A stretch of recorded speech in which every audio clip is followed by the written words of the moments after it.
이 세계상에서 일어나는 일들을 보게 되면 사람의 머리로 이해할 수 없는 일들이 참 많이 있습니다.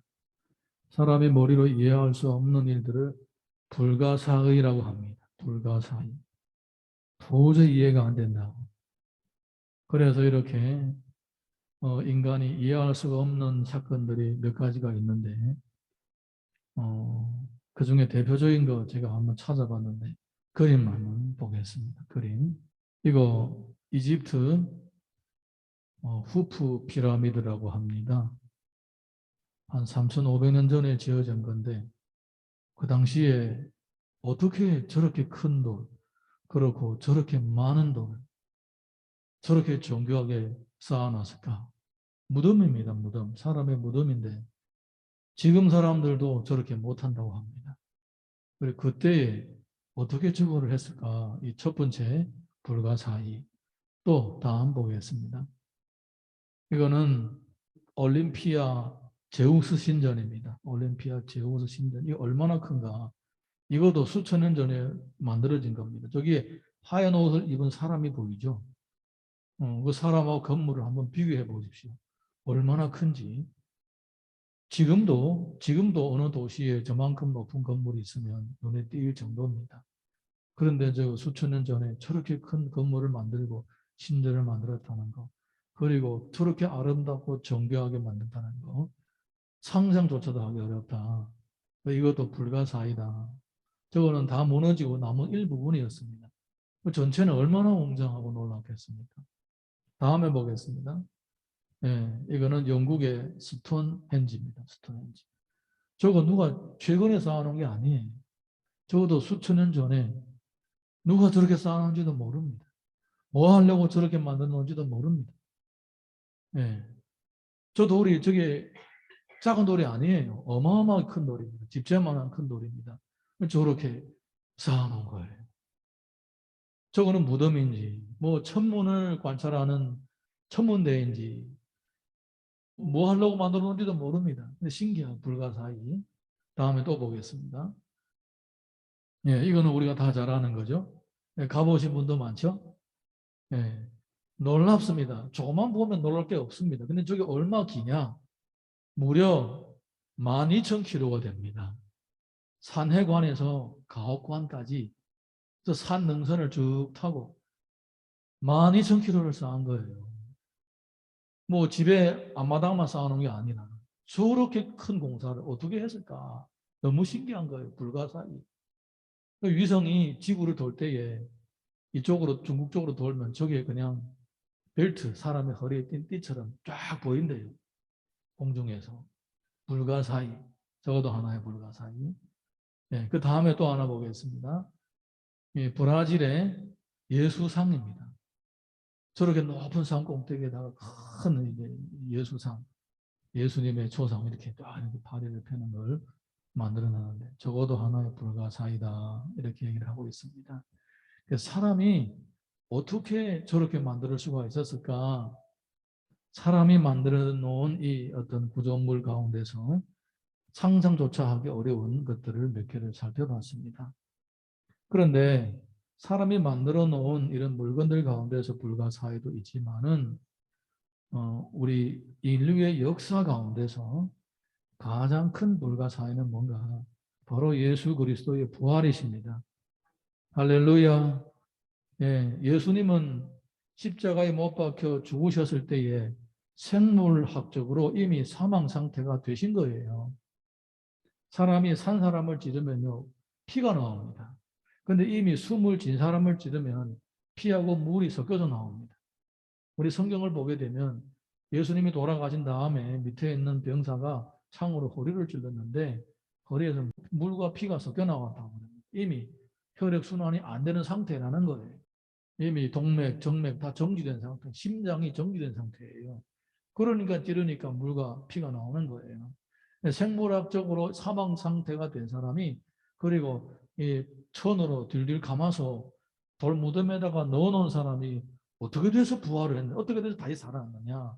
이것은 우리 인류의 역사상의 불가사의. 그런데 그 실질적으로 역사적으로 존재했던 사건입니다. 지금 사람뿐만 아니라 예수님의 시대 사람들도 안 믿은 사람이 많습니다. 어떻게 살아나느냐? 어떻게 살아나느냐? 불가능하다. 이렇게 생각하는 사람이 많이 있습니다. 그런데 실제로 예수님의 부활을 검증한 사람들이 있었습니다. 할렐루야. 요한복음 20장 24절에서 25절 우리 같이 보겠습니다. 요한복음 20장 24절 25절 시작. 12제자 중에 하나로서 디두모라 불리는 도마는 예수께서 오셨을 때에 함께 있지 아니한지라. 다른 제자들이 그에게 이르되 우리가 주를 보았노라 하니 도마가 이르되 내가 그의 손에 못자국을 보며 내 손가락을 그 못자국에 넣으며 내 손을 그 옆구리에 넣어 보지 않고는 믿지 아니하겠노라 하니라. 이 도마는 예수님을 3년 반 따라다녔던 제자들 중에 한 사람이었습니다. 머리가 좋고 똑똑한 청년이었습니다. 예수님이 잡혀갈 때에 다른 제자들과 함께 도망갔던 사람입니다. 일주일 후에 10명의 제자들이 모였는데 그때에 예수님이 자신을 나타내 주셨습니다. 제자들이 너무너무 놀랐어요. 진짜 예수님이 부활하셨구나. 우리의 스승이 부활하셨구나. 그래서 너무 놀라워서 도마를 만나서 얘기를 했습니다. 도마가 무슨 소리 하고 있느냐. 죽은 사람이 어떻게 살아나느냐.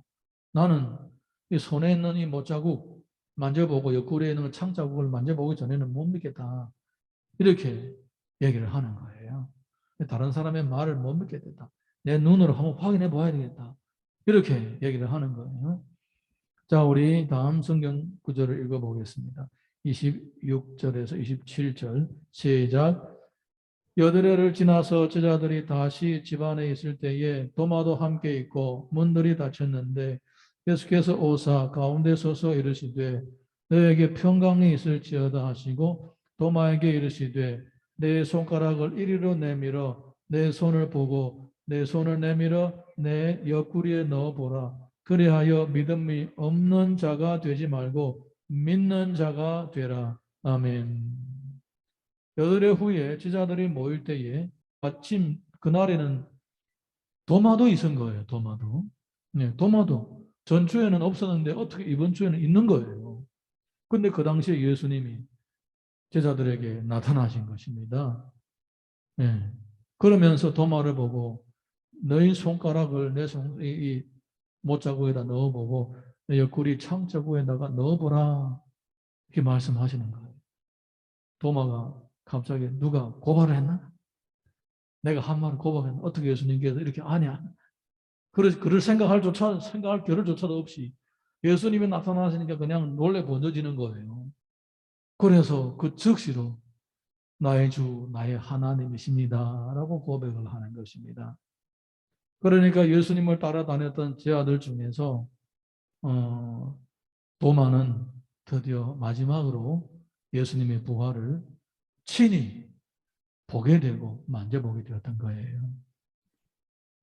그래서 그는 죽도록 충성하면서 예수님이 부활하셨다고 다니면서 증인의 삶을 살기 시작했던 것입니다.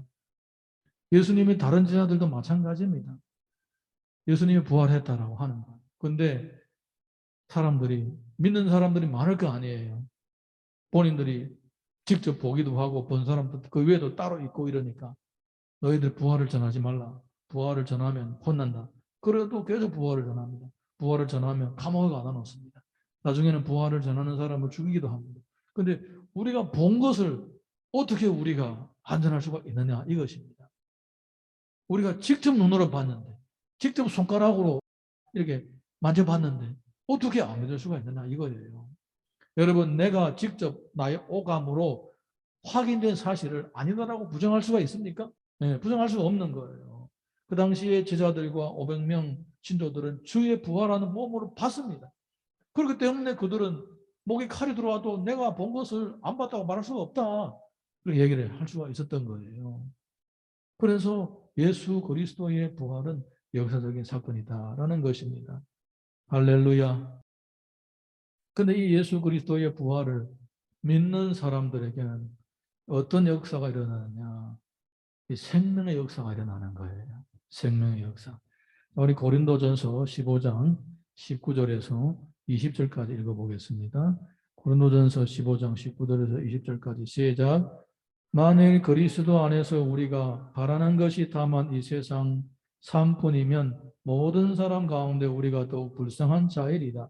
그러나 이제 그리스도께서 죽은 자 가운데서 다시 살아나사 잠자는 자들의 첫 열매가 되셨도다. 예수님은 모든 잠자는 자들의 첫 열매가 되셨습니다. 무슨 얘기냐면 우리 성도들이 이 땅에서 살다가 죽는 것이 끝이 아니다라는 것입니다. 우리가 육신의 죽음을 맞이할지라도 나중에는 예수님이 부활하신 것처럼 신령한 몸으로 다 부활하게 된다라는 것입니다.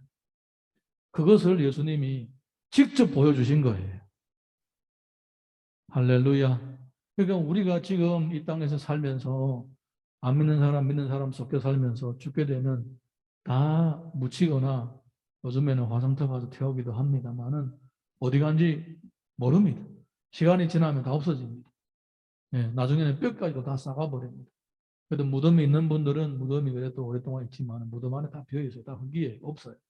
그런데 주님이 재림하실 때에 이 사라졌던 이 육신의 몸들이 다시 신령한 몸으로 영원히 썩지 않은 몸으로 회복이 되는 거예요. 예수님의 몸처럼 된다는 겁니다. 시간과 공간을 초월한 예수님의 몸으로 부활한다는 겁니다. 이게 바로 불가사의한 것입니다. 그 불가사의한 것을 주님이 직접 보여주신 것입니다. 할렐루야. 예. 목사인 제가 이 자리에서 이 얘기를 하는 것은 공부를 못해서가 그런 게 아닙니다. 저도 나름대로 중국에서 무신론 사상을 다 공부했던 사람이고, 그리고 저도 나중에 한국에 와서 공부할 거는 다 배울 건 다 배웠습니다. 예. 무식해서 부활을 얘기하는 게 아니에요. 이것은 성경에서 증거하는 역사적인 사실입니다. 할렐루야. 예. 자, 우리 이어서 21절에서 22절 봅니다. 고린도 전서 15장 21절에서 22절 시작. 사망이 한 사람으로 말미암았으니 죽은 자의 부활도 한 사람으로 말미암는도다. 아담 안에서 모든 사람이 죽은 것 같이 그리스도 안에서 모든 사람이 삶을 얻으리라.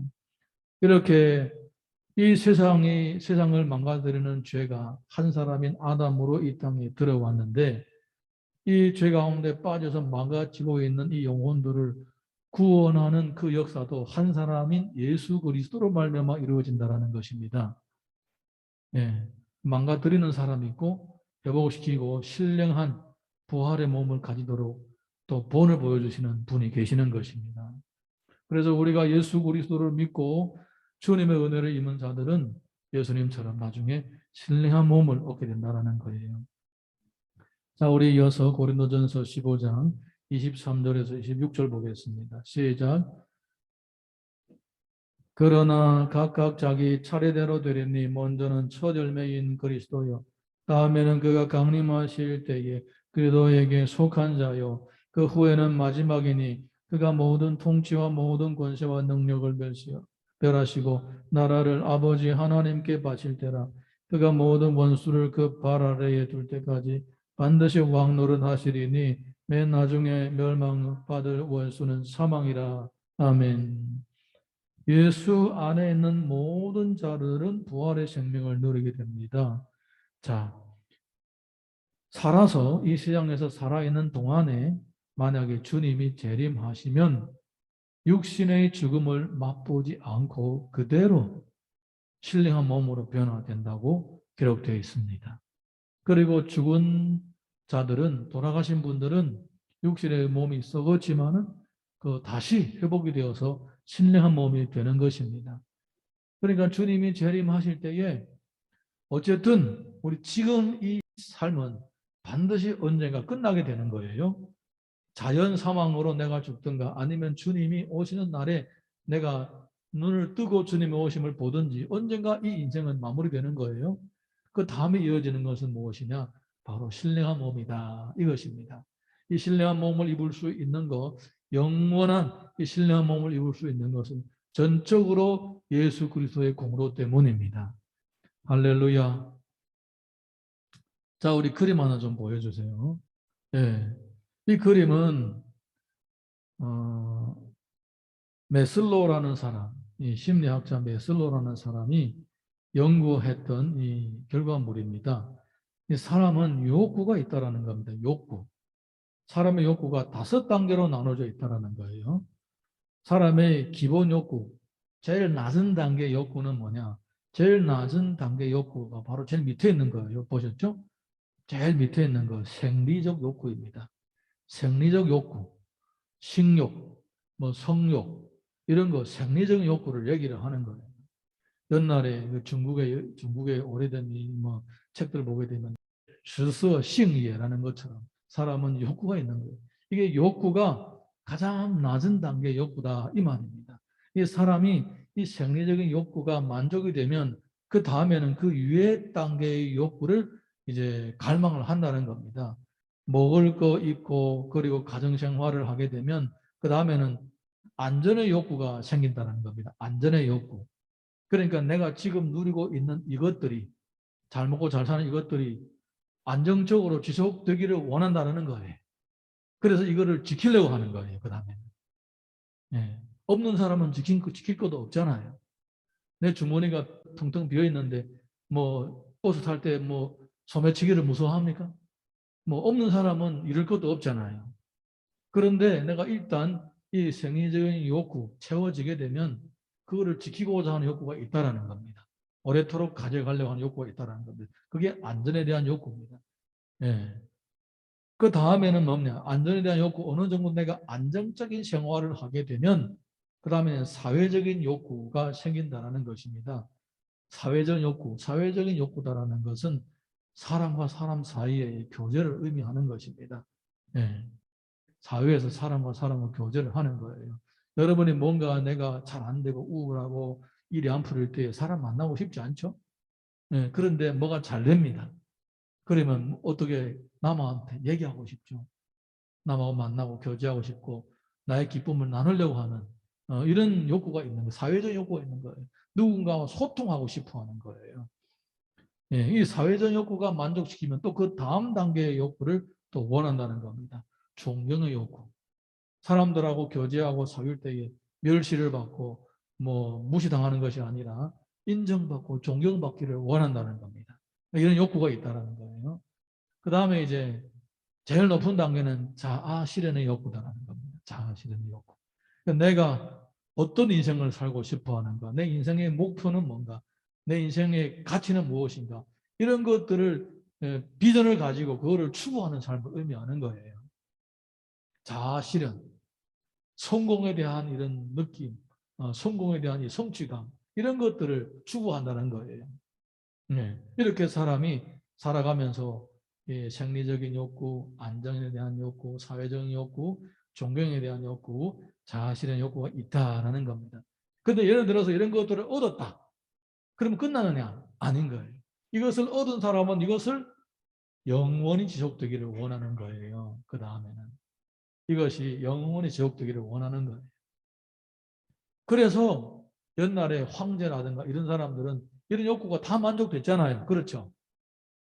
이런 욕구가 다 만족됐어요. 이런 욕구 다 만족된다면 어떻게 하던가요? 내 인생 이제는 죽어도 한이 없다 그러던가요? 아니에요. 이거를 영원히 누리기를 원하는 거예요. 예. 그 영원히 사실은 이 메슬로가 연구한 이 결과 중에 위에 하나가 더 있어야 됩니다. 그래서 제가 동그라미를 추가했어요. 저 동그라미 제가 추가한 거예요. 영원에 대한 욕구, 영원에 대한 욕구, 영생에 대한 욕구가 있다. 그것입니다. 그런데 이 밑에서부터 위로 한 단계 한 단계 쌓아 올라가는 거예요. 그래서 처음에 화살표는 밑에서부터 위로 막 얻으려고 쌓아가는 거예요. 그런데 사람의 노력으로 한 단계 한 단계 한 단계 쌓아가서 영원에 대한 욕구까지 만족시킬 수가 있느냐? 없다라는 거예요. 불가능한 거예요. 그렇게 해서 얻은 사람이 한 사람도 없어요.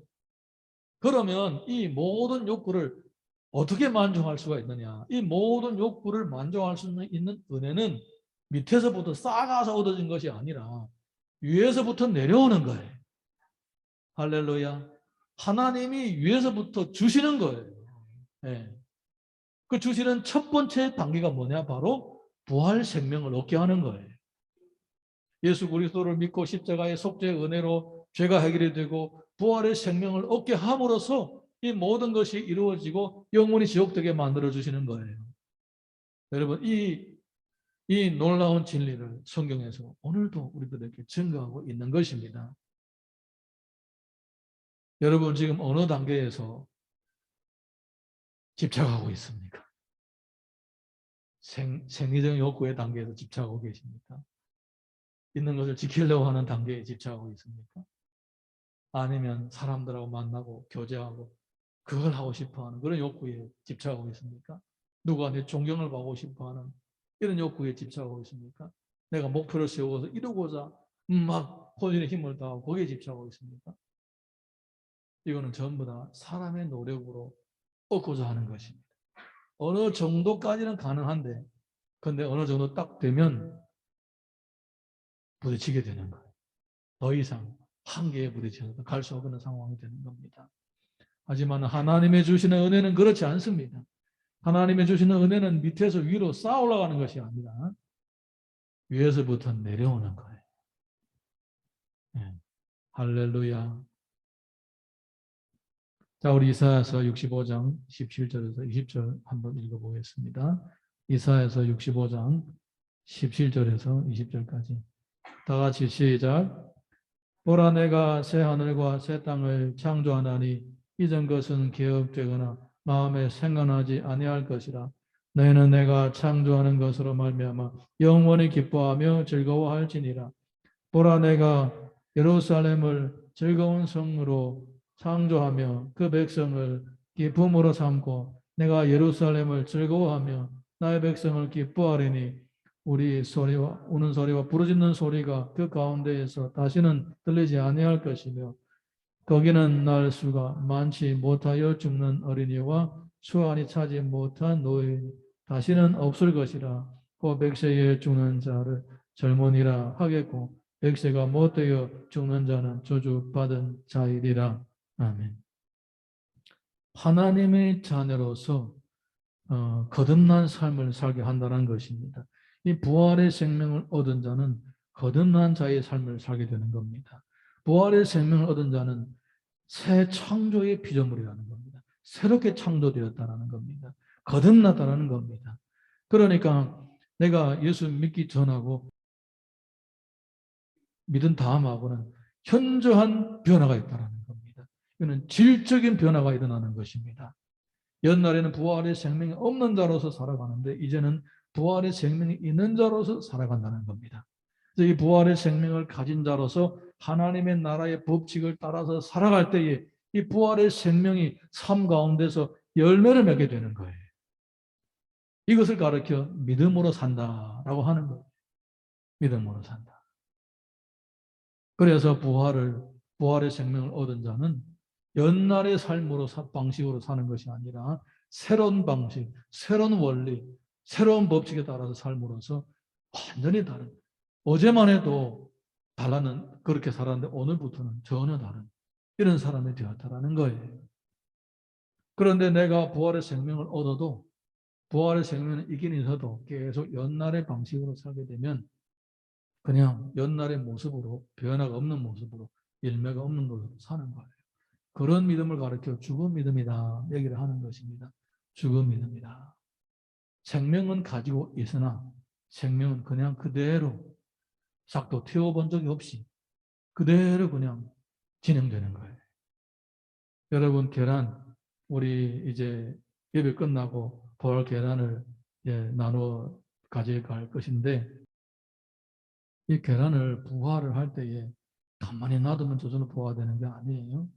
그 계란의 부화가 될 수 있는 적정한 온도하고 습도하고 기간이 있습니다. 그 온도와 습도와 기간이 반드시 주어져야 거기 안에서 병아리가 껍데기를 탁 쫓고 나오는 거예요. 우리 안에 부활의 생명이 있다고 해서 가만히 있으면 저절로 열매가 맺어지는 거 아닙니다. 가만히 있으면 저절로 삶의 변화가 일어나는 게 아닙니다. 우리 안에 부활의 생명이 있는데 이 부활의 생명이 우리 안에서 싹이 트고 열매를 맺게 하려면 반드시 하나님 나라의 법대로 따라서 하나님 나라의 방법대로 따라서 살아야 됩니다. 그러면 이제 적정한 시간 지나게 되면 거기에서 열매가 맺어지게 되는 거예요. 부활이 지금 내 삶 가운데서 열매가 맺어진다는 겁니다. 나중에 죽어서 주님 앞에 가서 신령한 몸으로 변하는 것도 있겠지만 그러기 전에 이미 이 땅에서 살아가면서 부활의 생명을 체험하고 누리는 거예요. 네. 그래서 예수님을 믿는 것은 남의 일이 아니라 지금하고 직접 관련이 있는 거예요. 네. 우리 시편 118편 14절에서 18절 읽어보겠습니다. 시편 118편 14절에서 18절 읽습니다. 시작. 여호와는 나의 능력과 찬송이시요 또 나의 구원이 되셨도다.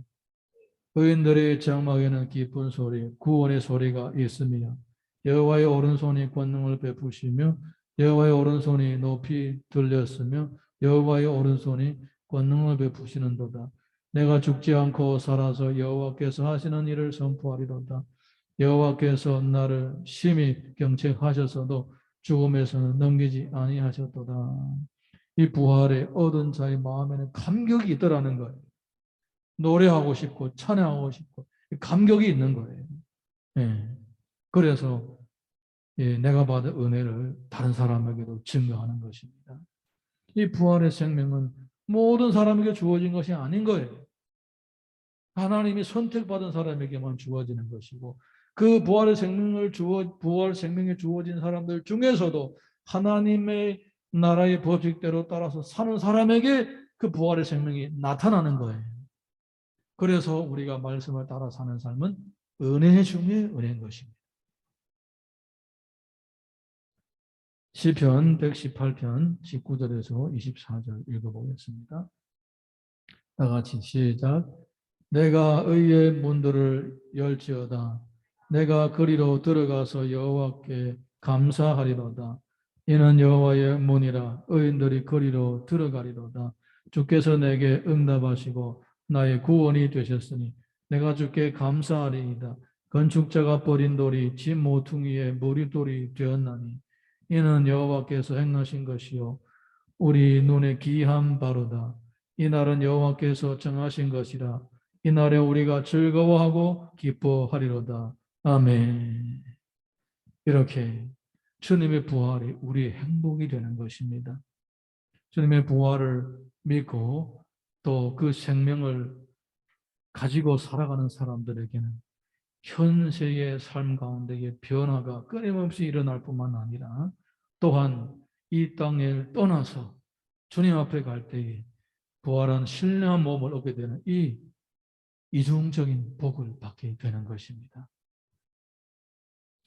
저는 이제 사춘기 때에 죽음에 대해서 많이 고민을 했습니다.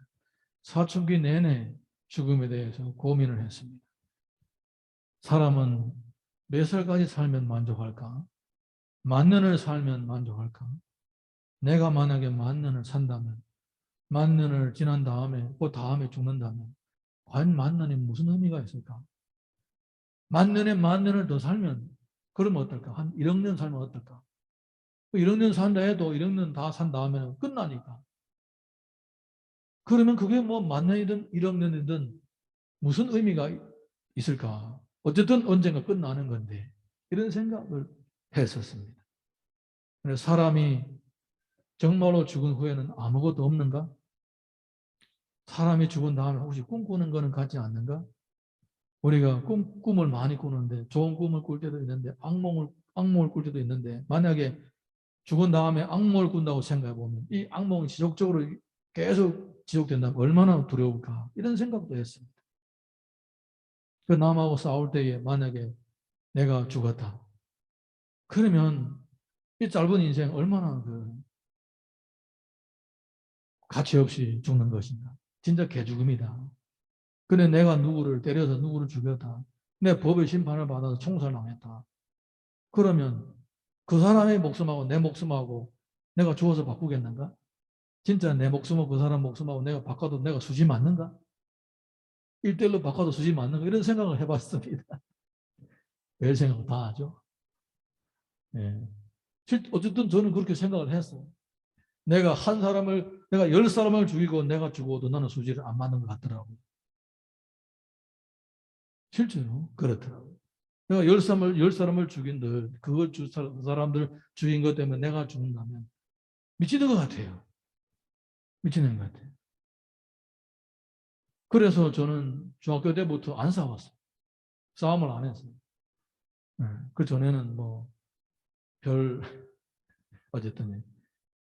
그 사춘기 때에는 내내 밤잠이 오지 않을 때만 되면 죽음에 대해서 한번 묵상을 해보는 거예요.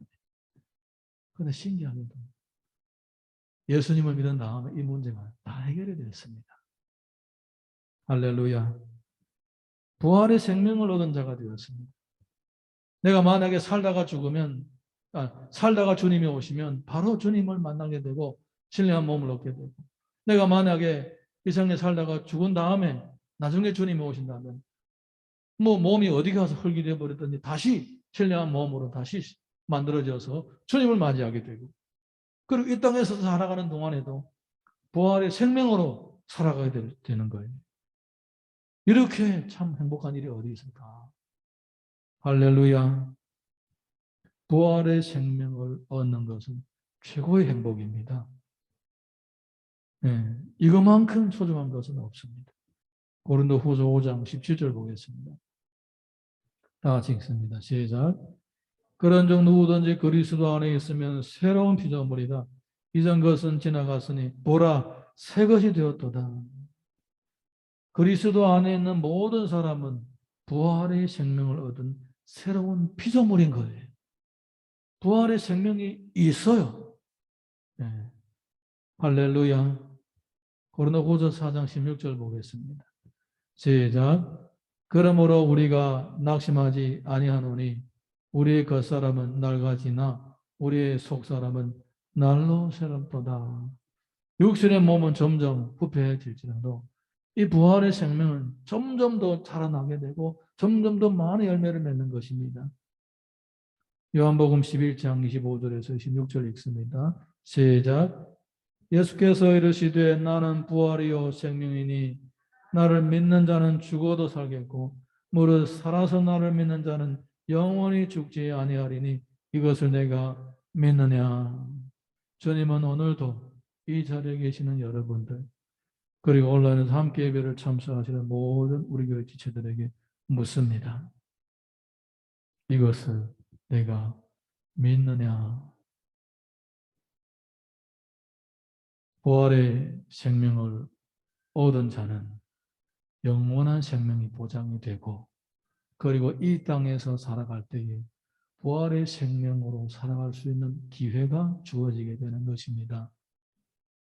우리 교회 모든 성도님들은 1년에 한 번씩 돌아오는 부활주일 축제로 생각하지 마시고 우리의 믿음을 다시 한번 단단하게 다져가는 기회로 삼아서 세월이 지나면 지날수록 부활에 대한 확신이 더욱 단단해지고 더욱 강력해지고 또 부활의 생명으로 살아가는 삶도 점점 더 풍성한 열매가 맺어질 수 있기를 주님의 이름으로 축원합니다.